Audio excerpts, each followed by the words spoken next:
Great. So thank you all so much for joining us. Best-selling author Kate Fagan will discuss her new novel, The Three Lives of Cate Kay, in this installment of Author Hour in Massachusetts.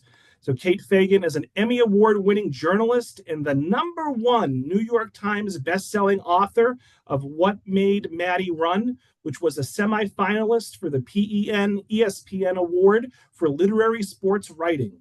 She is also the author of 3 additional nonfiction titles, a former professional basketball player and college basketball player, Go Buffaloes, and spent 7 years as a journalist at ESPN. And Kate currently lives in Charleston with her wife, Kathryn, and their dog, Ragnar. Ragnar. Ragnar. It's a Viking name. Rar. I Yes. don't speak Viking there. And so we have some breaking news. I did want to say that the book was selected as a Reese Witherspoon Book of the Month for January. It was a star reviewed in Booklist, Book Page, Publishers Weekly, and it is an Amazon editor's pick for January. And I believe it is #1 for lesbian fiction, #3 for LGBTQ fiction on Amazon, among other awards and accolades already. The buzz is big for this book, folks. So thanks so much for being with us tonight, Kate. How are you doing tonight, Kate? Oh, I'm doing great. I'm doing great. I'm actually out in Chicago. So not in Charleston right now, but that is where Catherine and I and Ragnar, the Viking warrior, call home. But thanks for having me. All right. Thanks so much for being here. So I'm going to start firing away here. So obviously, we want to avoid spoilers, and this is sort of a tricky book to discuss with that in mind. But can you give viewers a brief synopsis of the plot of your book? Yes. So, The Three Lives of Cate Kay is a story about our main character, Cate Kay, who is the most famous author alive. She's written this trilogy of books that have been turned into blockbuster movies. Think like a Hunger Games. She sold 100 million copies, except no one has ever known who Cate Kay is because she is hidden behind the pseudonym Cate Kay. Cate Kay is not a real person. And despite magazine articles trying to get to the bottom of who is Cate Kay, no one has been able to crack the mystery until now. This book, The Three Lives of Cate Kay, is Cate Kay's memoir. She is telling you why she stayed hidden, what has happened in her past growing up in a small town in upstate New York, what has happened along the way, both in her youth and at different stages of her life that has caused her to feel like she cannot accept the fame and the credit for this cultural achievement. Aside from the great plot and the rich characters, I think the thing that stood out to me about your book was the way you told the story. It was very fun, very creative way, very inventive. Can you talk about the way you structured this story? Yeah, so I think right from the beginning when I started working on this project, it had been my latest attempt to write fiction. I had written nonfiction and I had tried fiction a number of times over the last 15, 20 years, and I just couldn't quite find a voice for it. And so originally, the structure and the conceit of this book being this kind of fake memoir was a device I used just to give myself the best possible chance of like getting this book and finding a voice and like telling it and getting to the end of a draft because I had written memoirs and I felt like I understood something about the voice and what was wanted from them. And I thought, all right, I'm gonna try to use this hack to get myself going in this book. And I did a couple other things in the writing of this first draft of this book, like writing entire characters, like 10,000 words of them, and not really knowing how they were going to intersect with other characters. So some of like the way I told it was just like me trying to problem solve after the fact, and like going and us doing so many edits to try to like be able to tell you this non-linear story, but that feels like you're getting all of the little like nuggets that keep you going along the way, and that only at the end will you see the full picture. And I didn't set out to do it for this reason, but I do think hopefully it reads a little bit like how you get to know a person, which is you don't understand the thing that really hurt them when they were young until you've known them for years. And you don't really understand a lot of what has happened to Cate Kay until like the later parts of the book where some of those like early pieces start to come into place. Kate, I don't mean to spot you, but do you know roughly how many different characters we get the perspectives of Yeah. through? Yeah, How I don't have an exact number because it's been an interesting like process from first draft to final version, but I think it's something like 12. yeah, I think Be- so too. Um, because even certain characters who are really fleeting um side characters in Kate Kay's life sometimes have a chapter if it felt like they could illuminate who she was at a particular moment, Right. or if they had a piece of insight that felt like it was telling a larger universal truth. Yeah, And so when I first worked on this book, there were, we were only hearing from like what you would consider the four main characters, right. like Cate Kay, her childhood best friend, Amanda Kent, her love interest in older and in her 20s, the actor Ryan Channing, and then a woman she falls into a relationship with. Her name was Sydney Collins. And I think I was writing only from their perspectives. And then along the way, people who read drafts were like, I'd love to hear from some of these other characters. And so we started to see who in the book, who maybe you meet fleetingly, we could have their voice in it and show Cate Kay from just a different perspective than you'd seen her before. Yeah. I hope you don't know any real. I hope you don't know any Sydneys in real life, Kate. But anyway, let's move on. So next question, and we've sort of touched on this a little bit, but I think it's a good segue.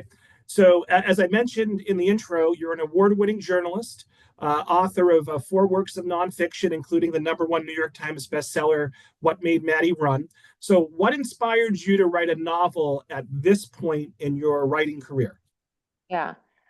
I had always wanted to write fiction. Even I had played, as you mentioned, I had played basketball. I played basketball all throughout growing up. It was like the main thing I did.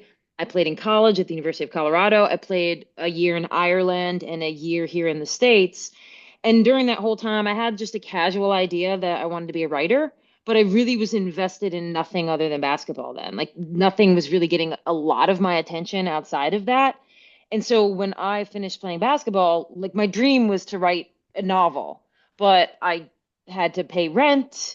I also had never really learned how to write. And so like sitting there and thinking I was going to be able to like drum up 100,000 words of like magnificence was kind of a non-starter. And so the next thing that felt like the right move for me was since I had this basketball background, I thought, all right, well, like maybe I can get a job at a local paper. I can cover some high school teams and I can just figure out how to write. And so that's what I did. And like I tried fiction along the way at various points, but considering how long it took to understand nonfiction, I always kind of worried that maybe I needed to go get an MFA, like maybe I needed to formally learn fiction. So like all of those thoughts were always swirling around my mind, but I never gave up on thinking I wanted to do it. Every couple of years, I would sit down and start a new project and just kind of see if it was there. And that's what I did with this one. I have always throughout the years been like, do I need to go get an MFA? Like, because like working in newspapers is its own crash course. You just kind of like got to learn it. And I was like, I need that, but for fiction, and that doesn't really exist other than an MFA. You can't just like go learn on the job writing fiction. So I eventually just tried to sit down and write this book and give myself every opportunity, like we said earlier, like write it as a memoir, like focus on certain things that I knew I could do and just see where it went. Yeah, I was waiting for like the subplots involving sports or basketball, and there Yeah. were none. You know, No, other than a little Kansas basketball talk in the cafe. And I that's right. appreciated us in Massachusetts. We appreciate any Paul Pierce references, so thanks for that. Oh, But good, good. yeah, All right. Yeah, we but slipped him in. yeah, exactly. But no, so next question for you. And again, segueing. So, what has been the most surprising? What's been most surprising about pivoting from nonfiction to fiction? I think a couple things have really surprised me. One is the depth of the editing on the fiction side, because on the nonfiction side, you can be tinkering around with sentences on your edits, but you can't really mess around with character arc and what people are doing in your narrative nonfiction. You obviously you have a little bit of wiggle room about who you want to highlight and what you want to highlight, but you kind of have a draft and then you get the writing as strong as you can, and there you go. And I don't know why I didn't consider this, but on the fiction side, it's just because anything is possible, you could just be editing. We could still be editing this book now. I mean, I've looked back and thought I would do that differently. I would do that differently already, but at some point you have to stop. And so we did so many edits on this book, and I enjoyed that. And it really surprised me um, how little overlap there is in how your brain works between the two. Nonfiction, there's just so much work you're doing up front where you're like scheduling time. With a lot of nonfiction can be logistical, where you're just hoping to get interview subjects and then you're transcribing, and so I really enjoyed the process of like a lot of that time that on nonfiction is spent on the legwork and the logistics and the booking and the transcribing. Like you spend that in fiction on inner character development, on like all of on those types of things. So those are a few of the things that I started thinking about during this process. Generally speaking, did it take you longer to write this novel than it did your other four nonfiction works, or was it about the same? I would say this took me longer, not over span of time. Like most of the books I've done, maybe I'm working on for a total of 2 years. But within that, with nonfiction, within that, like I may work heavily on a draft for 3 months, and then it goes off for my editor for a few months, and then I get it back and I'm looking over it, and then we're into production. Whereas with this, it was 2 years, but it was like I felt like most of those 2 years I was like deep in some sort of edit, like deep in writing or deep in making it better or any of those things. And so like when it comes to time spent, it felt like the fiction was like maybe triple the time spent ultimately. Great. So many of the characters in your book have complicated relationships with fame and with public persona. So, did you draw from your own experiences and feelings? And how did your background in journalism and in podcasting inform this tension? I think a couple things played into it for me. I think I had always, and since I was a kid, thought had interest and was fascinated by Hollywood. Like I can remember going to see Home Alone, and Macaulay Culkin became like this huge child star, and he was everywhere. And I'm about the same age as him. Like when Home Alone came out, I was like, I'm a couple of years older, and I remember just being fascinated by the fame machine and telling my parents like I want to move to Hollywood and try out for movies, and I was like 10. And so that had kind of like, and I didn't do that, of course, but like I always had this idea of like, wow, Hollywood and fame and movies, so cool. And so that was always there. And then when I was working at ESPN, I did a show for them for a while called Around the Horn, and it's a show that like is usually it's on at the airport, it's on at the gym, it's on in a lot of places. And I did, especially among sports fans, like if I went somewhere, especially like a sports bar or something, people would be like, "Hey, you're on Around the Horn." And when I left ESPN, I did often wonder like whether I enjoyed that experience, like whether it was interesting and cool to be like noticed in public, or whether it felt invasive, and whether I wanted more of that or less of that. And so I was very much interested in like all of those things, and I think I tried to create a character who was in similar situations and would have similar like ambitions and longings and concerns as well.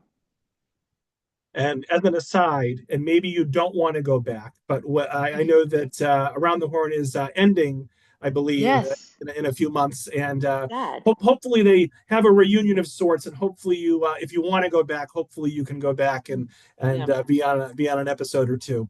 But no, so thanks for answering that question for us. So next up. We talked about the way in which you're sort of writing this as a memoir, and each character is sort of contributing their own chapters to it. I liked your utilization of footnotes. So you utilize footnotes to showcase Kate's perspective in chapters that are written by other characters. I thought it, provided some humor at times. So why was it important to interject those points of view with Kate's reflections and reactions? Yeah. So I think one thing that was apparent to me when I wrote memoir, whether it was like All the Colors Came Out, was about my dad. It's kind of like a Tuesdays with Maury, but for a younger generation. And then I did a book called The Reappearing Act about coming out in women's college basketball and some of the issues at play there. And I always had experiences after writing memoir, where people in my life had different experiences than I had written about, where like their perspective on them was different.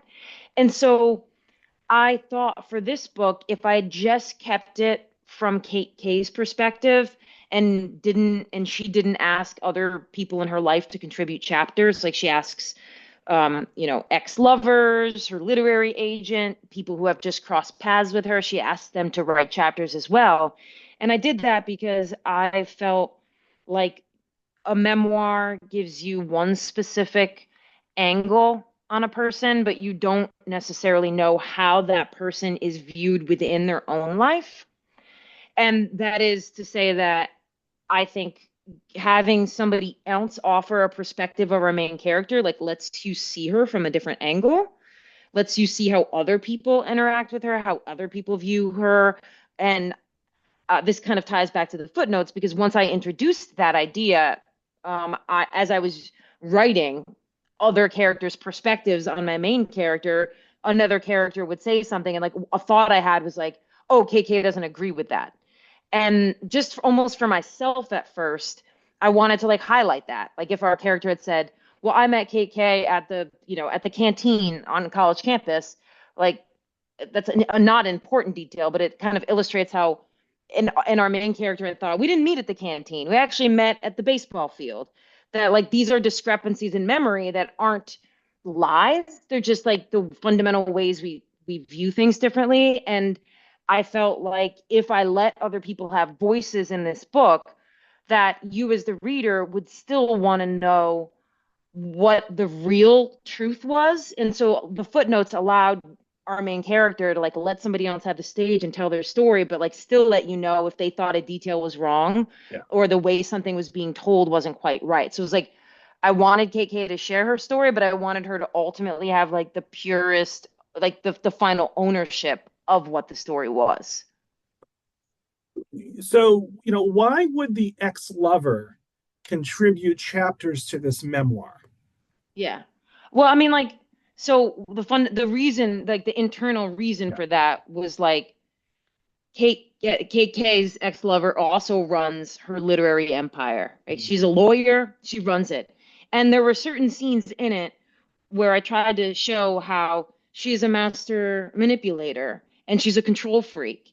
And I doubt somebody who feels that way about who feels that way in general, who has those attributes like control and manipulation, was going to allow like the definitive version of this to go out without their own contribution to it. Like it's kind of like when Twitter is fighting over well, this is a bad example now that it's X, but like when any startup company is fighting over its origin story, everybody, like, who's the first person who can tell it? Who can spin it in their direction? Was my thinking. Now, ultimately, like when it comes to the conceit of this book, like I am asking the reader to like just suspend a little disbelief, right? I want to tell you every piece of this story, and certainly certain characters would probably hold back some of what had happened, but like that just wasn't going to work. Like I needed everybody to kind of like illuminate different what had happened and like why Cate Kay had done certain things. But that's kind of the general internal reasoning that I had for why Sydney Collins would contribute to this, was because she's a control freak. Like she's going to want to put her version of things out there. Great answer, Kate. Great answer. You have answers for everything. I like that. The novel spans many settings: Bolton Landing, Plattsburgh, Charleston, New York, LA. Do these locations have particular significance to you? Yeah, so I think one thing that this kind of ties back to what we were talking about earlier about framing this as a memoir is like almost every choice I made early on in this book was to allow me as the writer to like get to the end of this draft, to like write this book. And one of those was like I didn't want to set a book somewhere that like was far flung, that I had not spent a lot of time in, and I really wanted to draw from places that I had lived in because I thought like that was going to give me the best chance of like being really authentic to those places. And I think it's not like the locations for this book were just like, you know, New York and Paris, where like, well, we've seen all the movies there and like we could all kind of get the vibe. Like one was like a really small lake town in the Adirondacks that has like its own kind of distinct energy. Charleston, South Carolina, where I live, is not a place that I think you want to write about unless you know it. You know, parts of the American South have like their own aesthetic and culture. And so, like, I live in Charleston. My mom had spent the last 5 years of her life in Bolton Landing, where Cate Kay is born, and where like this friendship with Amanda develops, and where like that really sets the book off with like this one twist of fate that sends her running. And then Los Angeles, I've spent tons of time in. So I felt like all of those places I could really like lend a distinct voice to rather than trying to like just learn about some new place and like try to introduce it to the reader when it wasn't really authentic to me. Yeah, understood. So the name of the book that Cate Kay is writing is called The Very Last. And so we see details from Cate Kay's life make it into the pages of The Very Last. Can you speak to crafting these? So this is like a book within a book, you know, type Yeah. situation. So can you speak to crafting these narrative Easter eggs? And did you leave any from your own life in the book? I feel like if I listed all of the little details of my own life that made it into this book, it would be a long, long list. Yeah. But the one for anyone who picks up this book soon, on the very first page after the forward, our main character in the very first paragraph is talking about this t-shirt that she wore one summer, like, and wouldn't take it off. And it was a Tom and Jerry t-shirt. And I remember writing that first page and being like, wow, I just cannot get this Tom and Jerry shirt out of my head because it was like a shirt. We had lived in France when I was really young. My dad played basketball over there. And like, I just think about this Tom and Jerry shirt like more frequently than is warranted. Like, there's just no reason for me to think about it so much. And of course, then it makes it like into onto my character's body in the first paragraph of this book. And that was the first detail where I was like, okay, let's see what else is making it into my book, me as Kate with a K, writing this book. And like I started to see the things I was putting into the book. And like once I noticed that, I realized since I'm having my character in the book write a book, well, she's gonna do the same thing. And that became really fun for me because then it was like I think the whole game of this book is seeing the details that Cate Kay writes into her trilogy of books, actually seeing the original stories that she lived, that she pulled these details from. Because I think everybody's always curious about like asking a novelist like which character are you, and like a writer's always like I'm not any character but I'm in the book. And I feel like this book, The Three Lives of Kate Kay, like is almost like an insight into what types of things a writer puts in their book. Yeah. So Kate, It's the very confusing, I know. last. I know. Yeah, Yeah. well, the K and the Kate. You know, I knew I was going to do this. So my apologies. It's all good. The book within the book. That's the other thing. The book within the book. The book within the book. Hmm. The very last. It's a massive science fiction franchise. There's three. It's a trilogy. So why make it science fiction, I guess would be one question. Because your book really has nothing to do with science fiction. The book within the book is science fiction. Was this a plot or a thematic choice? And were you interested in writing a different genre from the rest of the book? Yeah, so I think there was a couple things that happened there with like why the book that Cate Kay writes is like post-apocalyptic, kind of dystopian. And I think one of the things that we were going for was that the the scene in the book that leads Cate Kay to go on the run, if you go back and read it, I mean, Robert, I'm talking here to you as somebody who has read the book. Like, if you go back and read that scene, you'll see how the place where that happened feels very apocalyptic in Cate Kay's mind when this thing happens. And like everything that happens in that scene just feels like a wasteland to her in her memory. So there's that piece of it. I think there's also just like as the writer of this book, me, um, I love post-apocalyptic movies. I like that is a genre where I will watch them regardless of their critical scores, regardless of any like you show me like an apocalypse or a dystopian movie and I'm consuming it. I just like love that genre. And I also thought that if you look at what books really sell like huge, they're usually like Hunger Games being a dystopian, obviously Harry Potter being wizards, but like it's usually hard to be selling hundreds of millions of copies unless you've built a new world for people. Like, and so so that like all of that thinking kind of played into the decision that that was the kind of book she was going to write, despite nothing else in her story or the book being dystopian. Now, Kate, I'm sort of ignorant to all of this, but I'm curious. So in your book, we have and again, we're not going to get too far into spoilers or anything, but you have a up and coming, and eventually an A-list, Hollywood star who is a lesbian but is not out publicly.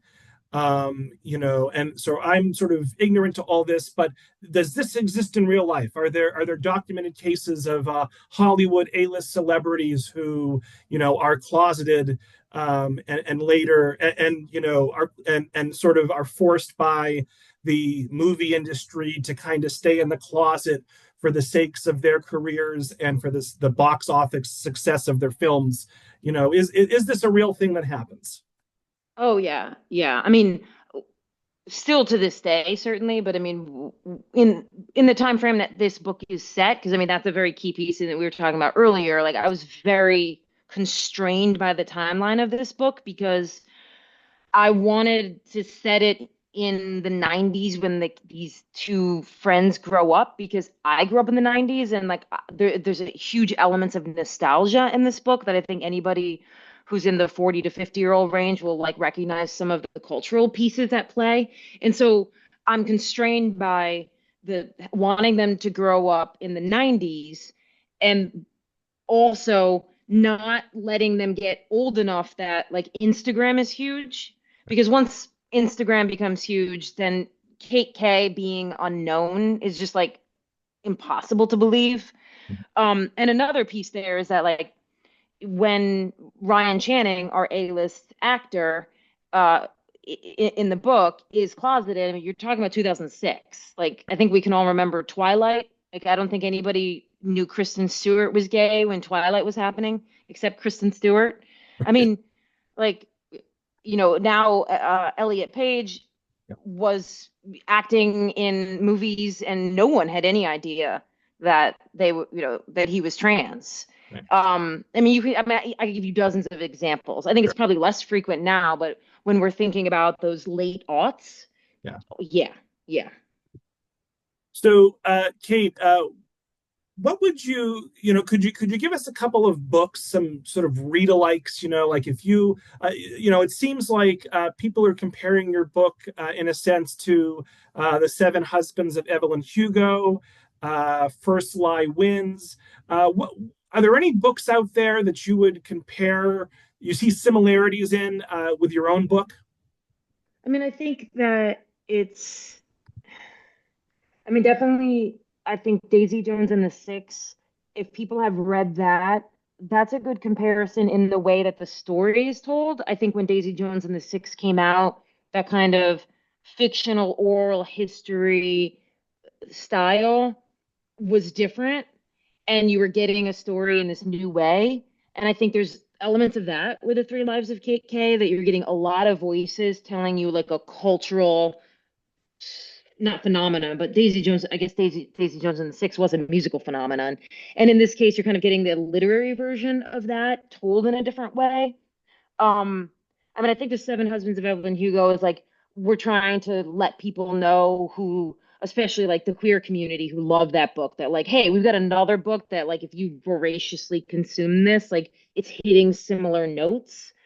But I mean, I think there's those are all sort of like marketing comps. Yeah. Comps. I think I hope that there's like attention to detail and quality of writing, like you might see in something like a Station 11, though I would never like comp my book to that because it's one of the best of the last 25 years. But like I do hope that readers will see similarities in like how the just the little details of a character are really present in this book that really make the book come alive. So Cate Kay writes her books using pen and paper. Curious how you write your books, and can you take us inside what a normal day of writing looks like for you, Kate? Yeah. Um, I think when I first was like conceiving of this book, I had spent some time trying to like write my books in like longhand. Like get a moleskin journal and just like write them. Like, in fact, I wrote an entire manuscript that way, like 5 years ago. So that kind of carried over to the Kate Kay character. That I thought it would be an interesting detail for somebody who didn't grow up with laptops necessarily to like love the intimacy of that. Once I wrote that one book longhand, just like the very act of like transcribing it onto the computer, because of course like that's where you need to put it.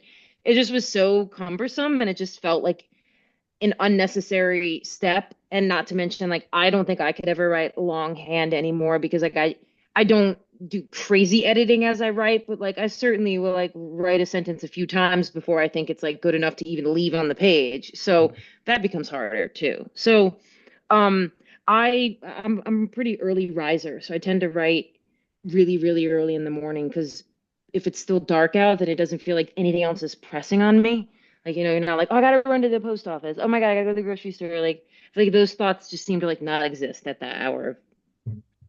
And do you have any advice for new or aspiring writers? What advice would you give to them generally? I've Yeah, so it's such a complicated question because just like I I'm working on a second book now, and I definitely have put more attention on the front end to like plotting and just having a general sense of where I was going. Because for this book, I didn't when I started. I was not sure where I was going, and I was not sure how I was going to get there. And I wouldn't recommend that process because it just created so much on the back end trying to like hone in on like a character motivation or like a plot mechanism that like I didn't have set that I had to like retroactively put in.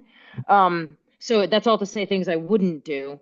I mean, one simple thing that really helped me on this book was that I I felt like with nonfiction, I easily understood the rhythm of sentences, and when I wrote fiction before this, I started to just like always start with like the subject. I was always like, she did this, she said this, they went there. And I tried as I was first starting out to just challenge myself to start every time I would write a sentence. I'd be like, is there a stronger word to start this sentence with? Or just a more interesting word coming off of the last sentence? What's the most interesting word in this sentence to start the next sentence with? And that was like a tiny little thing that helped me find a better rhythm in fiction. Excellent. So I did also want to ask you about the title of the book. Um, so I wanted to ask you about the title of both books, really. So at the end of your novel, Cate Kay keeps the original title of the very last for herself, and the title, "The Three Lives of Cate Kay." Here I go again. Yeah, it's Also hard. seems, I know, yeah, also seems sort of like a cheeky wink at your readers, given your own name. See, I'm struggling. Hmm. So, can you talk about the book's title and what it means to you? Yeah. Well, so I did not intend to write a book with like a main character with the same name as me. I mean that was not my intention, but like I think there's a very specific reason why she picks the pseudonym Cate Kay, and you find out in the book when you read it, and it's just like too good of a little reveal, and I just didn't think there could be a better name for her. So I rolled with it, even though Kate with a C and Kate with a K, like not the best, That's okay. but and then my original title for my book was Anonymous. And that I thought that was a really good title until people correctly pointed out search engine optimization was not going to be great. Put that into Amazon and you just get buried. So our UK editor, because the publisher in the UK is Bloomsbury, we were all on a brainstorm and she ended up picking, or she like offered the title The Three Lives of Cate Kay, and because they like it's giving Seven Husbands of Evelyn Hugo vibes, and also like they loved the idea of titling it Three Women, but there was already a very famous popular book that came out a couple years ago titled Three Women, so like this was doing as close to that as possible. And I think in retrospect now, like yeah, I really love it because well, actually, I'll say that I did flag for them when we decided on the Three Lives of Cate Kay that it would say The Three Lives of Cate Kay by Kate Fagan and that it would be a lot going on. But they just felt like it was too good of a title. And I do think that now I find it really interesting that even though like our protagonist has these three different lives where she has literally reimagined herself, like renamed herself, reimagined herself, and so that is a very intense version, but I think all of us can look back at whether who we were in our late teens to our 20s to our 30s. Like if you take a chunk of a decade and you look back at your life, you're often like in a different city, home. You often like have different people around you. You often have like a different job of some sort. And I just, and I think that that is true of so many people, even if we don't like fully reinvent ourselves, like actually leave those places behind and like take on a new name. I really like that it feels applicable, even if you're not somebody as elusive as Cate Kay. And so, folks, we're about to get to the audience Q&A. So if you haven't already, if you have a question for Kate, please get it into the Q&A or the chat box. And so, Kate, you referenced you're currently writing a book. I'm curious if you can expound. Maybe you're not allowed to, but Oh can you no. expound on that a little bit? What are you working on next? What's next for Kate? Well, I really loved in the Three Lives of Cate Kay, there's like a lot of meta storytelling where you see how a book is somebody's story of their life, and how writing a book about or writing a memoir about your life, like that's just your version. And like there's also the Hollywood version of it. And all like I loved playing with that. And so in this next book, I'm actually going to infuse it with more sports. It's going to be like one timeline is going to be about this lost um, team from women's basketball history, which isn't hard to do, lose history about women's sports. It's like most of it has always been lost. But they give very real team that existed. And I'm writing a character who's on that team, and you see half of her life from her perspective, like a close third person. She's telling it, and then you see the second half of her life told through the director of the movie of her life. So you see like half of her life from her perspective and half from like the Hollywood version. And so it's like kind of playing with similar themes, but totally different characters, totally different kind of like stories.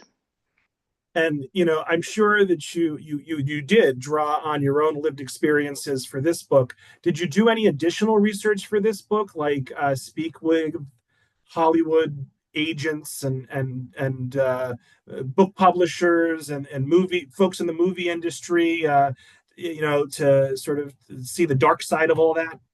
Yeah, I mean, I did.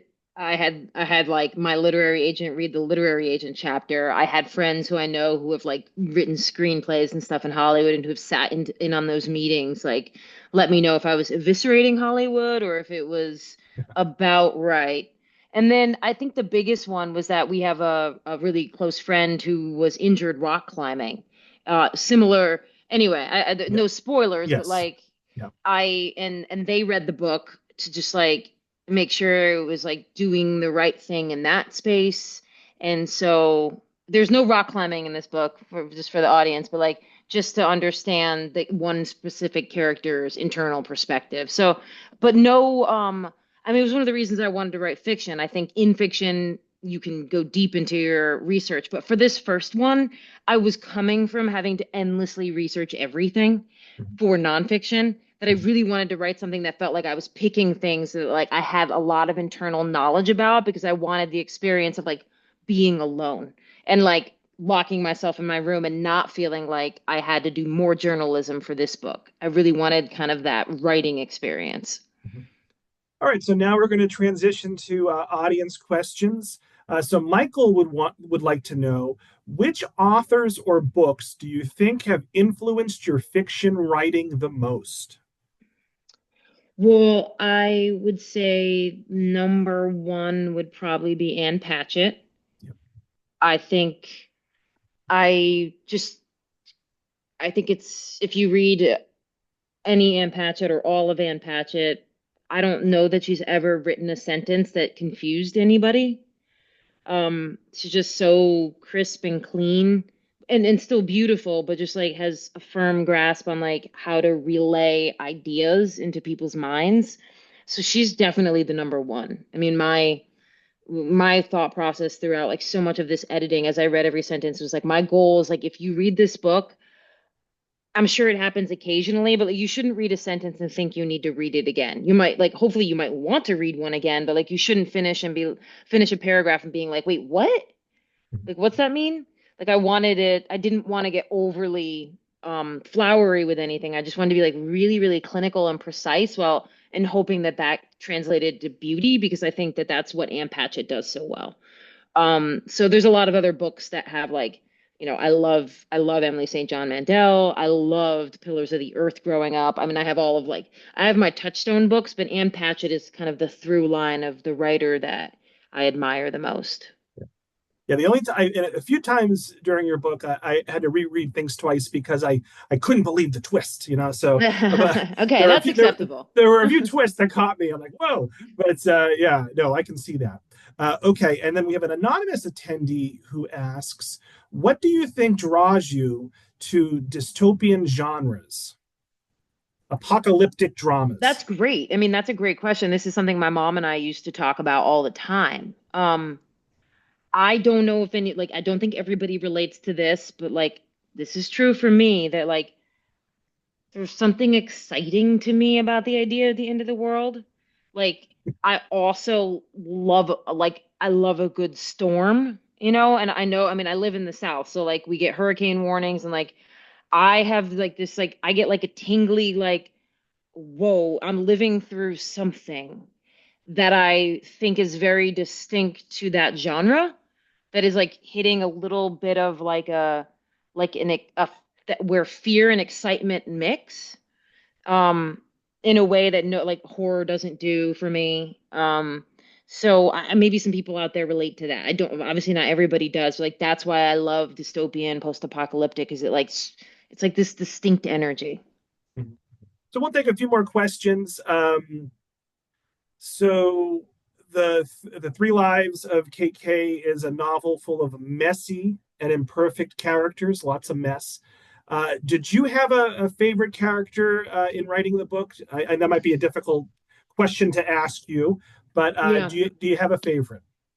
Yeah, I mean, so I think I know I think it's like a generational thing, Robert. Maybe we're a little bit older, but like I know every like the messy character thing was it was really fun to me now in retrospect. Like when younger people, younger women especially are like, oh, the characters are so messy.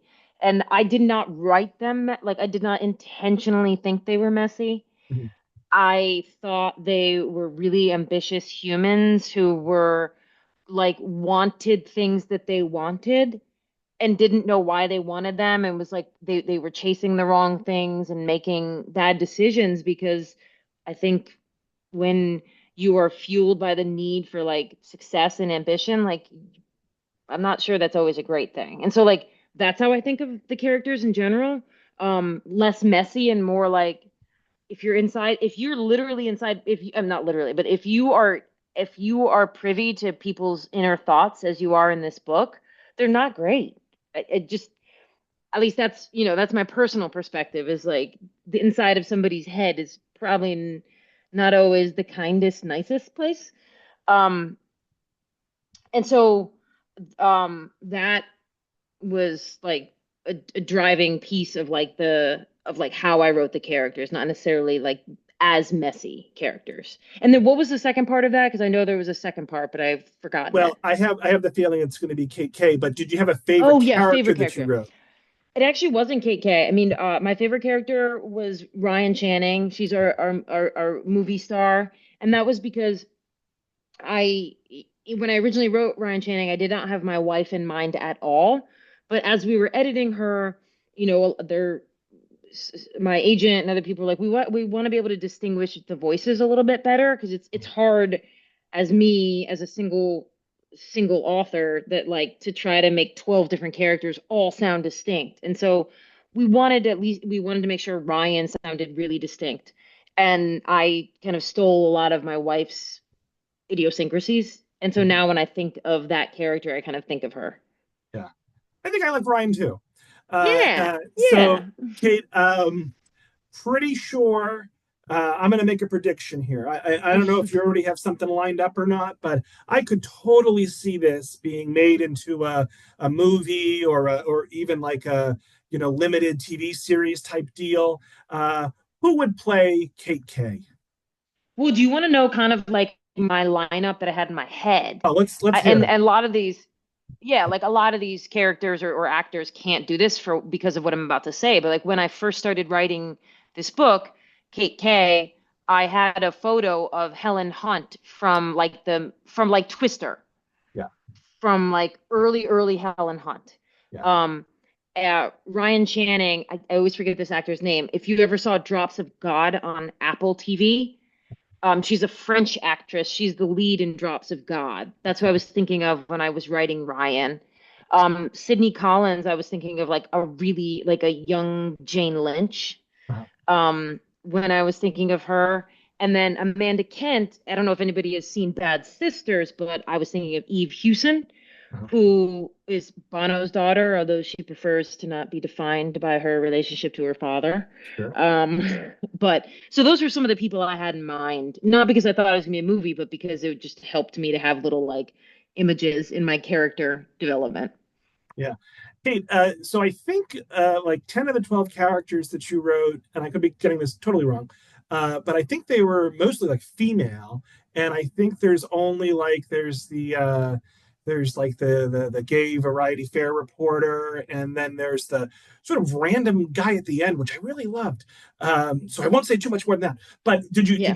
did you struggle at all writing from a male's perspective? Was that difficult for you at all? And and Um, would I ask a man if they had struggled, with a female perspective? I will do that next time. are you overthinking this? Are you overthinking this question now? Maybe I am. Maybe I am Yeah. putting my foot in my mouth. I'm a professional overthinker, so I get it. No, I think I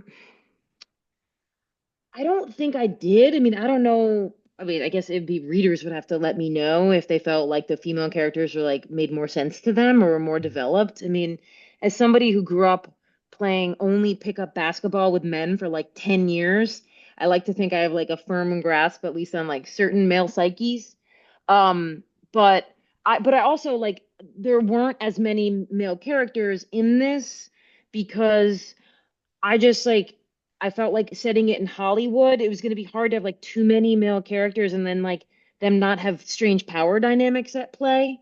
And I didn't want to get into that in any way. And then Cate Kay just like doesn't know many people.